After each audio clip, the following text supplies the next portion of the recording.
ఏపీలో ఎమ్మెల్యే కోట ఎమ్మెల్సీ ఎన్నికల్లో జనసేన పార్టీ తరపున పవన్ కళ్యాణ్ సోదరుడు నాగబాబు నామినేషన్ దాఖలు చేసిన సంగతి తెలిసిందే.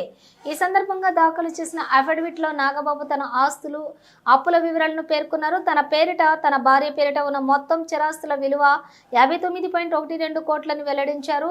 11.20 కోట్ల మేర స్థిరాస్తులు ఉన్నాయని తెలియజేశారు. బ్యాంకులో 23 లక్షలు, చేతులు 21 లక్షలు ఉన్నాయని వివరించారు. అత్యధిక మ్యూచువల్ ఫండ్స్, బాండ్ల రూపంలోని 55 కోట్లుండగా ఇతరులకు నాగబాబు ఇచ్చిన అప్పులు ₹1 కోటి వరకు ఉన్నాయి. ఇక నాగబాబు వద్ద ఉన్న బంగారం విలువ 18 లక్షలు కాగా ఆయన భార్య వద్ద ఉన్న వజ్రాల విలువ 16 లక్షలు, బంగారం విలువ 57 లక్షలు, వెండి విలువ 21 లక్షలు అని అఫిడవిట్ లో వివరించారు. అంతేకాకుండా 67 లక్షల విలువైన మెర్సిడెస్ బెంజ్ కారు, 11 లక్షల విలువ చేసే హుండాయ్ కారు ఉన్నాయి.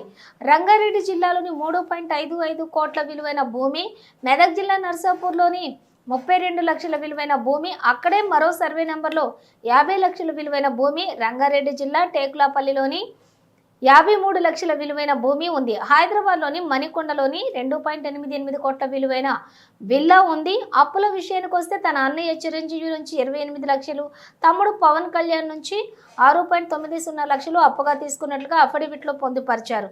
బ్యాంకుల్లో హౌసింగ్ లోను 56 లక్షలు, కార్ లోను 7 లక్షలు, ఇతర వ్యక్తుల యొక్క సంస్థల నుంచి మరో 1.64 కోట్ల అప్పుగా తీసుకున్నట్లుగా నాగబాబు పేర్కొన్నారు.